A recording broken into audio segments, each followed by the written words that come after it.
Hello good morning to everyone. Today session में आज discuss करेंगे माइक्रोसॉफ्ट एक्सेल के बारे में। तो माइक्रोसॉफ्ट एक्सेल का बेसिक इंट्रोडक्शन आज के टॉपिक में हम डिस्कस करेंगे। एक्सेल क्या है, what is Excel and Excel का इस्तेमाल हम किस लिए करते हैं, और एक्सेल के कुछ हम बेसिक फंक्शन के बारे में आज के टॉपिक में हम डिस्कस करेंगे। और इसी के साथ साथ जो एग्ज़ाम के अंदर कुछ क्वेश्चन माइक्रोसॉफ्ट एक्सेल से पूछे जाते हैं फ्रेंड्स, उन सभी क्वेश्चंस पर भी हम डिस्कस करेंगे।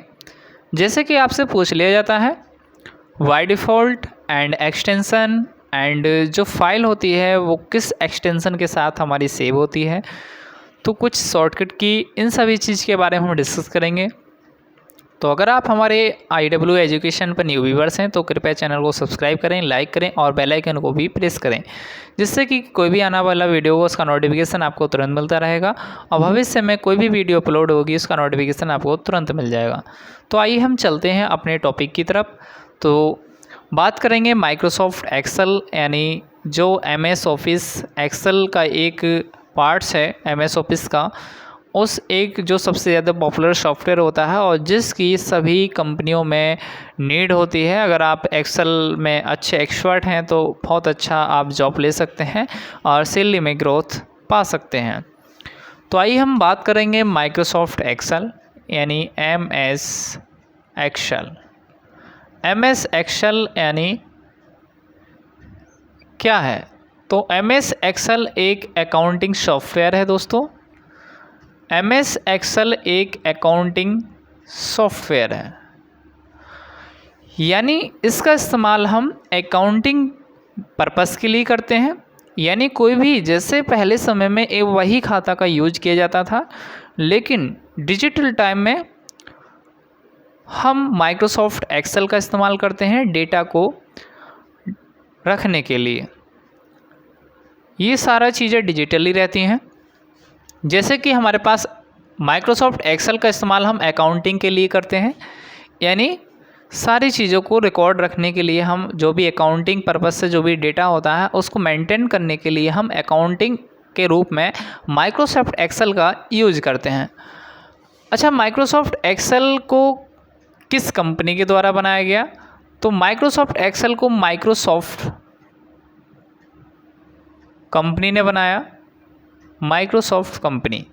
MS का भी मतलब क्या होता है? Microsoft, right. अब इसके जो फाउंडर हैं वो कौन है दोस्तों? ये भी अक्सर क्वेश्चन पूछ लेता है, माइक्रोसॉफ्ट कंपनी के फाउंडर कौन है? तो माइक्रोसॉफ्ट कंपनी के जो फाउंडर हैं वो दोस्तों हैं बिल गेट्स। Bill Gates. तो माइक्रोसॉफ्ट कंपनी के जो फाउंडर हुए वो बिल गेट्स हुए। और CEO की बात करें तो MS ऑफिस यानी माइक्रोसॉफ्ट कंपनी की जो CEO हैं वो हैं सत्या नाडेला। और अगर हम बात करें MS ऑफिस का जो लेटेस्ट वर्जन है वो कौन सा है इस समय? तो माइक्रोसॉफ्ट ऑफिस का लेटेस्ट वर्जन है 2019। इस समय 2019 माइक्रोसॉफ्ट ऑफिस का जो लेटेस्ट वर्जन है वो 2019 है। और इसके जो फाउंडर हैं, यानी बोल सकते हैं वर्ल्ड के सबसे रिच पर्सन बिल गेट्स, यानी वही इस कंपनी के फाउंडर हैं। अब हम बात करेंगे, यानी हमारे पास जो MS ऑफिस यानी जो MS एक्सेल है, तो MS ऑफिस में 4 ब्रांचेस होती हैं। जैसे कि सबसे पहले MS Word, MS Excel, MS PowerPoint और MS एक्सेस। जब आप इन चारों ब्रांचों के बारे में जानकारी ले लेते हैं तो आपका MS ऑफिस कंप्लीट हो जाता है। सबसे पहले आता है MS वर्ड। MS word. उसके बाद आता है आपका MS एक्सेल। फिर उसके बाद आता है आपका MS पावर पॉइंट और एक्सेस, यानी MS एक्सेस। इस सारी 4 ब्रांचेस के बारे में आपको जानकारी होनी चाहिए। MS ऑफिस एक फुल पैकेज वर्जन होता है और इसके 4 पार्ट्स होते हैं, यानी 4 एप्लीकेशन होती हैं, जैसे कि MS Word, MS Excel, MS PowerPoint और MS एक्सेस। तो अगर हम बात कर रहे हैं एम एस एक्सेल के बारे में, तो एम एस एक्सेल का जो वाई डिफ़ॉल्ट होता है, M S Excel by default, तो एम एस एक्सेल का वाई डिफ़ॉल्ट होता है बुक 1। अक्सर एग्ज़ाम में पूछ लिया जाता है दोस्तों, यानी माइक्रोसॉफ्ट एक्सेल का वाई डिफ़ॉल्ट क्या है। तो माइक्रोसॉफ्ट एक्सेल का वाई डिफ़ॉल्ट होता है बुक 1। अगर मैं यहाँ पर बात करूँ एक्सटेंशन की, तो माइक्रोसॉफ्ट एक्सेल का जो एक्सटेंशन होता है वो होता है .xlsx। 2003 से का एक्सेल है, तब उसका .xls रहेगा, और आफ्टर 2003 तो उसका .xlsx रहता है। ओनली 2007 में क्या हो जाता है, ओनली इसके अंदर .xls यानी x को इंक्लूड किया जाता है, यानी एक लेटेस्ट वर्जन को ये दर्शाता है x। अब बात करेंगे एक्सटेंशन का मतलब होता है यानी फाइल की एक पहचान, यानी जब भी हम किसी भी फाइल को सेव करते हैं तो उसका एक एक्सटेंशन होता है, फाइल की पहचान होती है। फॉर एग्जांपल के लिए अगर आप नोटपैड की फ़ाइल को सेव करते हैं दोस्तों, तो वहाँ पर .txt एक्सटेंशन के साथ फाइल सेव की जाती है। अगर आप MS पेंट की फ़ाइल को सेव करते हैं तो .bmp एक्सटेंशन के साथ सेव होती है। इसी तरह से वर्डपैड की फ़ाइल .rtf के साथ सेव होती है, और MS वर्ड की फ़ाइल .docx के साथ सेव होती है। और उसी तरह से जो हम माइक्रोसॉफ्ट एक्सेल इस समय टॉपिक है जिसके बारे में हम डिस्कस कर रहे हैं, उसकी फ़ाइल को अगर आप सेव कीजिएगा तो माइक्रोसॉफ्ट यानी MS एक्सेल का फ़ाइल .xlsx एक्सटेंशन के साथ ही सेव होता है। तो ये एक्सटेंशन होता है। और जब भी हम कोई भी फाइल फ्रेंड्स क्रिएट करते हैं, जब भी हम कोई भी न्यू वर्कबुक लेते हैं, तो न्यू वर्कबुक लेने के लिए जो शॉर्टकट की होती है वो होती है शिफ्ट के साथ F11। एग्जाम में पूछ लिया गया है, शिफ्ट F11 अगर आप प्रेस कीजिएगा तो सीट को इंसर्ट कर सकते हैं। सीट इंसर्ट करने के लिए आप शिफ्ट F11 शॉर्टकट की का यूज करेंगे। देन अगर आप इसके अंदर कोई भी फाइल सेव करते हैं, एक्सटेंशन सेव करते हैं, और जैसे कि अभी हम बात बता रहे थे आपको, यानी बुक 1, जब भी आप कोई भी न्यू वर्कबुक लेते हैं तो उसमें एक आपको न्यू डेटा एंट्री करनी होती है। वहाँ पर आप कोई भी फाइल का नाम सेव नहीं करते हैं क्योंकि आप न्यू डेटा एंट्री कर रहे हैं। तो वहाँ पर अपनी तरफ से जो बाय डिफ़ॉल्ट यानी अपनी तरफ से जो फाइल यानी जो फाइल का नाम असाइन करता है एक्सेल, वो होता है बुक 1। अब फाइल 1 है तो बुक 1 रहेगा, फाइल 2 है तो बुक 2, बुक 3, बुक 4, बुक 5, इस तरह से इसके अंदर जो है यानी जो बाय डिफ़ॉल्ट रहता है माइक्रोसॉफ्ट एक्सेल का वो बुक 1 रहता है। तो एग्ज़ाम में पूछे तो आप बुक 1 अटेम्प्ट कीजिएगा। तो ये सारी चीज़ें बेसिक हैं। अब हम बात करेंगे MS एक्सेल के अंदर, जैसे कि हम MS वर्ड के अंदर पेज के ऊपर वर्क करते हैं फ्रेंड्स, इसी तरह से माइक्रोसॉफ्ट एक्सेल के अंदर हम पेज नहीं लेते हैं। माइक्रोसॉफ्ट एक्सेल के अंदर हम वर्क करते हैं सीट के ऊपर। इसके अंदर क्या इंसर्ट करते हैं हम, सीट, यानी इसके अंदर हम लेते हैं सीट, और जिस सीट पर हम वर्क करते हैं उसी को बोलते हैं वर्कबुक। यानी सीट पर हम वर्क कर रहे हैं, काम कर रहे हैं, तो उसको हम वर्कबुक कहते हैं। अब सीट जो आप लिए हैं फ्रेंड्स, उस सीट में आपको नीचे बॉटम में देखिएगा तो सीट 1, सीट 2, सीट 3 इस तरह से वहाँ पर असाइन रहता है। तो सीट के अंदर भी बटे होते हैं रोज, कॉलम और सेल्स, और सेल्स के अंदर ही हम डेटा की एंट्री करते हैं फ्रेंड्स। तो रोज कितनी होती हैं, सेल कितनी होती हैं, और कॉलम कितने होते हैं, और सेल्स क्या होती हैं, इन सभी चीज़ पर हम डिस्कस करते हैं। तो रो और कॉलम के इंटरसेक्शंस को ही हम सेल्स कहते हैं। तो एक हम प्रैक्टिकली आपको करके दिखाते हैं।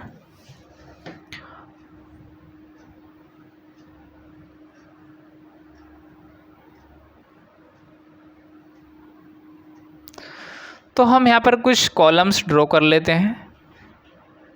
जैसे कि जो वर्टिकल लाइंस होती हैं उन सभी को हम कॉलम्स कहते हैं,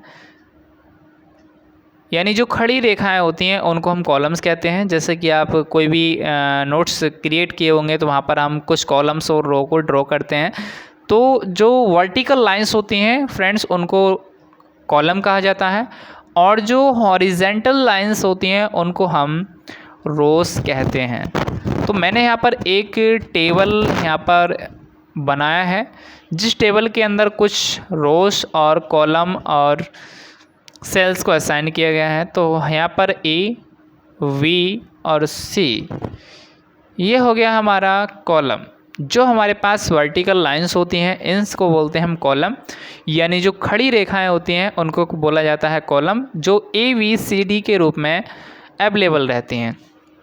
उसके बाद जो हमारे पास लेफ्ट हैंड साइड में 1, 2 और 3, ये जो कॉलम नंबर्स दे रखे होते हैं, जो ओरिजेंटल लाइंस होती हैं, जो तिरछी रेखाएं होती हैं, उनको ही हम क्या कहते हैं, रोज कहते हैं फ्रेंड्स।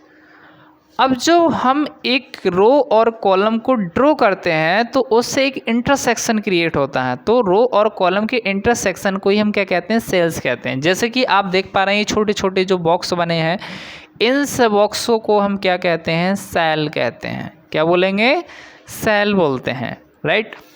तो हमारा ये क्लियर हो गया रो किसे कहते हैं एंड सेल किसे कहते हैं। तो कॉलम किसे कहते हैं, कॉलम यानी जो वर्टिकल लाइंस होती हैं, जो ए बी सी डी यानी अल्फ़ाबेट के रूप में अवेलेबल होती हैं, उन सभी को हम कॉलम कहते हैं। और जो नंबर फॉर्मेट में होती हैं, जो ओरिजेंटल लाइंस होती हैं, जो 1 2 3 4 5 के फॉर्मेट में अवेलेबल रहती हैं, उनको हम बोलते हैं रोस। और जो छोटे छोटे बॉक्स क्रिएट होते हैं इन कॉलम और रो को इंटरसेक्शन यानी ड्रॉ करते टाइम जो बॉक्स बनते हैं, उन्हीं को हम क्या कहते हैं, सेल्स कहते हैं। और सेल्स के अंदर हम क्या करते हैं, डेटा की एंट्री करते हैं। अब बात करेंगे इन रो और कॉलम का संख्या कितना होता है फ्रेंड्स। तो रोज की संख्या कितनी होती है और कॉलम की संख्या कितनी होती है, ये भी अक्सर एग्जाम के अंदर पूछ लिया जाता है। तो अगर हम बात करें यहाँ पर कॉलम्स की संख्या की, जैसे कि आप देख पा रहे हैं ये हमारे पास ए वी सी डी, ये क्या है, सारे कॉलम्स। मैं यहाँ पर अगर कॉलम्स की अगर बात करता हूँ तो यहाँ पर जो कॉलम्स की संख्या होती है 16,384 यानी 16,384 कॉलम की संख्या होती है। अगर हम यहाँ पर बात करें रो की संख्या कितनी होती है, तो हमारे पास यहाँ पर जो 1 2 3 के जो फॉर्मेट में लिखे हैं, यानी 1 2 3, इन्हीं को हम बोलते हैं रोश। क्या बोलेंगे, रोश। इनकी जो संख्या होती है वो होती है 10,48,576। ठीक है, यानी रो की संख्या 10,48,576 होती है और कॉलम की संख्या की अगर मैं यहाँ पर बात करूँ तो 16,384 होती है। तो ये सभी क्वेश्चंस आपसे एग्ज़ाम के अंदर पूछ लिए जाते हैं। और यहाँ पर हमारा क्लियर हुआ कि कॉलम्स की संख्या 16,384 होती है, रो की संख्या 10,48,576 होती है। अब हम बात करेंगे, मान लीजिए कोई भी एक क्वेश्चन आपसे पूछ लेता है एग्ज़ाम में, जैसे कि यहाँ पर इस सेल का नाम है B3। यहाँ पर अगर आपका कर्सर है तो इस सेल का नाम रहेगा V3, यानी इसके अंदर वार होते हैं कई, यानी जैसे टाइटल बार, मेन्यू बार और उसका रिबन रहता है। फिर उसके बाद में एक फार्मूला नेम और फार्मूला बार, यहाँ पे नेम बॉक्स और फार्मूला बार यहाँ पर देखने को मिलता है। नेम बॉक्स में ये प्रेजेंट करता है कि आप किस सेल के अंदर हैं करंट में। जैसे कि मैंने यहाँ पर अपना कर्सर प्रेस किया तो यहाँ पर इस सेल का नाम है B3। तो एग्ज़ाम में पूछा जाएगा कि अगर आप मान लीजिए B3 सेल पर हैं और कीबोर्ड में आप होम की को प्रेस करते हैं तो आपका कर्सर कहाँ पर आ जाएगा। तो दोस्तों मैं यहाँ पर बता दूँ, जब भी हम होम की प्रेस करते हैं तो जिस पर्टिकुलर रो के अंदर हम अवेलेबल होते हैं, चाहे वो किसी भी रेंज में रहे, किसी भी कॉलम में रहे, तो उसी पर्टिकुलर रोज़ के अंदर हम जहाँ से उसकी बिगनिंग होती है वहाँ पर आ जाते हैं। तो इसका आंसर हो जाएगा, मान लीजिए आप B3 सेल पर हैं, होम टैब की यानी होम की प्रेस करते हैं आप कीबोर्ड में, तो कहाँ पर आ जाइएगा आप, A3 सेल पर आ जाएंगे। कहाँ पर आ जाएंगे, A3 सेल पर आ जाएंगे। अच्छा, आपसे बोला जाए कि मान लीजिए आप लास्ट सेल्स पर हैं और माना है आपको जहाँ से बिगनिंग हुई है सेल्स की, या आप किसी भी डज नॉट मैटर, आप किसी भी सेल्स पर हैं और आपको क्विकली आना है जहाँ से हमारे एक्सेल यानी वर्कबुक की शुरुआत होती है, यानी एमएस एक्सेल की जो सबसे पहली सेल होती है, और ये भी क्वेश्चन आ जाता है। तो माइक्रोसॉफ्ट एक्सेल की जो सबसे पहली सेल का नाम होता है वो होता है A1। मान लीजिए आपको A1 पर आना है तो कैसे कीजिएगा, तो हमें होम की को कंट्रोल के साथ प्रेस करना है। अगर कंट्रोल प्लस होम की प्रेस कीजिएगा, आप एक्सेल में किसी भी लोकेशन पर रहें, आप तुरंत ही एग्जैक्टली आप जो है A1 सेल्स पर आ जाएंगे जहाँ से हमारी सेल्स की शुरुआत होती है। तो गाइज़ हमने सीखा माइक्रोसॉफ्ट एक्सेल के बारे में, यानी एक्सेल के अंदर रोज़ क्या होती हैं, कॉलम किसे कहते हैं, और इनकी संख्या कितनी होती है, सेल किसे कहते हैं, इन सभी चीज़ के ऊपर हमने डिस्कस किया। और भी काफ़ी सारी चीज़ें एक्सेल के अंदर होती हैं जिन सभी के बारे में हम एक्सप्लेन करेंगे। और सीट इंसर्ट करने के लिए एमएस एक्सेल के अंदर शिफ्ट के साथ F11 की को हम इंसर्ट करते हैं, यानी प्रेस करते हैं। और अगर हमें मान लीजिए डेट यहाँ पर लगाना है, जैसे कि हम कुछ फार्मूला के बारे में बात करेंगे, अगर आपको एडिशन करना है यानी जोड़ना है संख्याओं को, तो एडिशन करने के लिए हम is equal to sum formula का यूज करते हैं। और एक बात हमेशा ध्यान रखना, माइक्रोसॉफ्ट एक्सेल के अंदर अगर आप कोई भी फार्मूला लगा रहे हैं, XYZ किसी भी फंक्शन का यूज़ कर रहे हैं, तो आपको इज इक्वल टू लगाना कंपलसरी है। विदाउट इज इक्वल टू के आप कोई भी फंक्शन का इस्तेमाल आप यूज़ कर ही नहीं सकते हैं एक्सेल के अंदर, राइट। तो यहाँ पर हम इज इक्वल टू लगाएंगे और उसके बाद हम सम फंक्शन का यूज करेंगे, और जो भी आप रेंज देना चाहते हैं, मान लीजिए मैंने B2 से लेकर के कोलोन F3 तक की रेंज को मुझे एडिशन करना है, तो हम यहाँ पे कंडीशन दे सकते हैं B2 कोलोन F3। तो इसके लिए ऐसा नहीं है कि आपके लिए एक कुछ बेसिक आपका फंडा कंप्लीट होना चाहिए, जिसे बोलते हैं फंडामेंटल ऑफ कंप्यूटर। क्योंकि अगर आपका बेस कंप्लीट नहीं है तो ये पॉसिबिलिटी नहीं है कि आप अच्छे से एक्सेल के अंदर वर्क कर पाएंगे, एक्सपर्ट बन पाएंगे। क्योंकि हमें यहाँ पर क्लियर हो जाना चाहिए इन्वर्टेड कोमा किसे कहते हैं फ्रेंड्स, और सेमीकोलन किसे कहते हैं, बैक स्पेस किसे कहते हैं। क्योंकि बहुत ऐसे स्टूडेंट होते हैं, ये प्रॉब्लम फेस होती हैं, क्योंकि यहाँ पे काफ़ी स्टूडेंट को ऑलरेडी ट्रेनिंग दिया है, तो काफ़ी सारे स्टूडेंट ऐसे होते हैं जिनको यही नहीं पता रहता है सेमीकोलन किसे कहते हैं, इन्वर्टेड कोमा किसे कहते हैं, डबल कोट किसे कहते हैं, सिंगल कोट किसे कहते हैं, लेस देन, ग्रेटर देन। इन सारे सिंबल्स की आपको इन्फॉर्मेशन होना चाहिए। जब भी आपसे बोला जाए किसी भी फंक्शन के लिए, तो आपको तुरंतली आपको फास्ट आपको जो है इज इक्वल टू प्रेस करना है, उस साइन को वहाँ पर प्रेस करना है। तो आपके लिए डिपेंड करता है कि हम जिस भी फंक्शन के बारे में आपको बोला जाए लगाने के लिए, तो सबसे पहले इज इक्वल टू लगाना कंपलसरी होता है। तो इज इक्वल टू प्रेस करने के बाद ही आप किसी भी फंक्शन का यूज कर सकते हैं। तो यहाँ पर बहुत सारे फॉर्मूला होते हैं, जैसे कि यहाँ पर सम यानी एडिशन करना। अगर आपको संख्याओं को जोड़ना है तब हम यानी सम फंक्शन का इस्तेमाल करते हैं फ्रेंड्स। अगर यहाँ पर आपको सब्ट्रैक्शन करना है यानी माइनस करना है, तो इज इक्वल टू और उस संख्या को सिलेक्ट करना है जिस संख्या में आप माइनस करना चाहते हैं, आफ्टर उस संख्या को सिलेक्ट करना है जिस संख्या को आपको सब्ट्रैक्शन करना है। बात करेंगे मल्टीप्लिकेशन की। मल्टीप्लिकेशन के is equal to product function का यूज करते हैं, और जिन जिन संख्याओं को आपको मल्टीप्लिकेशन करना है, कोमा लगा करके उन संख्याओं को आप यहाँ पर सिलेक्ट कर सकते हैं। After that bracket close bracket करके एंटर प्रेस कीजिएगा, यहाँ पर आपको रिजल्ट देखने को मिल जाएगा। तो डिवाइड सिम्बॉल्स कौन सा होता है, परसेंटेज सिम्बॉल्स कौन सा होता है, इन सभी चीज़ के बारे में आपको पता होना चाहिए। और मिनिमम फंक्शन का यूज करते हैं, मैक्सिमम फंक्शन का यूज जो सबसे ज़्यादा मैक्सिमम जो लार्जेस्ट संख्या रहता है, डिजिट रहता है, वो फाइंड आउट करके आपको बता देता है। एंड यहाँ पर मिनिमम डिजिट के लिए हम यहाँ पे MIN फंक्शन का यूज करते हैं। MIN फंक्शन के इस्तेमाल से हम जो भी सबसे लोएस्ट डिजिट रहता है, यानी सबसे छोटी संख्या होती है, उसके बारे में यहाँ पर फाइंड आउट करके दिखाता है। उसी के साथ साथ अपर केस के लिए, जैसे कि कोई भी अगर टेक्स्ट लिखा है वो जो स्मॉल लेटर में है, और आपको सभी को अपर केस यानी कैपिटल लेटर्स में कन्वर्ट करना है, तो उसके लिए आप यहाँ पे is equal to upper function का यूज करेंगे फ्रेंड्स। अगर कोई भी अपर केस में है उसको आपको लोअर केस में यानी स्मॉल लेटर्स में कन्वर्ट करना है, तो उसके लिए लोअर फंक्शन का इस्तेमाल करेंगे। तो is equal to lower open bracket close bracket का इस्तेमाल करेंगे।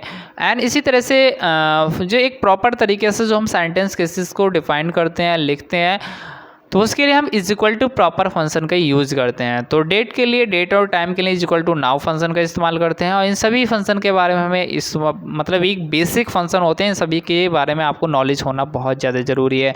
और मैं इन सभी फंक्शन के ऊपर एक प्रैक्टिकली वीडियोस हम आपको बना करके यूट्यूब पर अपलोड करेंगे। और इसके लिए आप जो हैं कमेंट बॉक्स में ज़रूर कमेंट करके बताइएगा आपको एक प्रैक्टिकली वीडियोस इन सभी फंक्शन का चाहिए या नहीं चाहिए, और आपको ये वीडियो कैसा लगा ये कमेंट करके ज़रूर बताइएगा।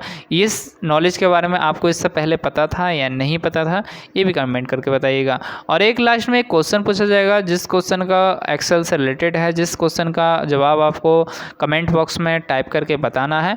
और इसमें आप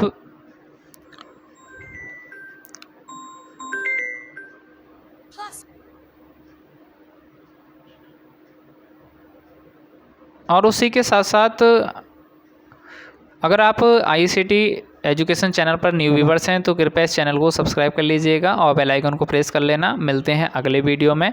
और थोड़ा चैनल को सपोर्ट कीजिए फ्रेंड्स, क्योंकि अब डेली आपको वीडियोस अवेलेबल होता रहेगा और कंप्यूटर से रिलेटेड आपको, टेक्नोलॉजी से रिलेटेड आपको यहाँ पर जानकारी मिलती रहेगी।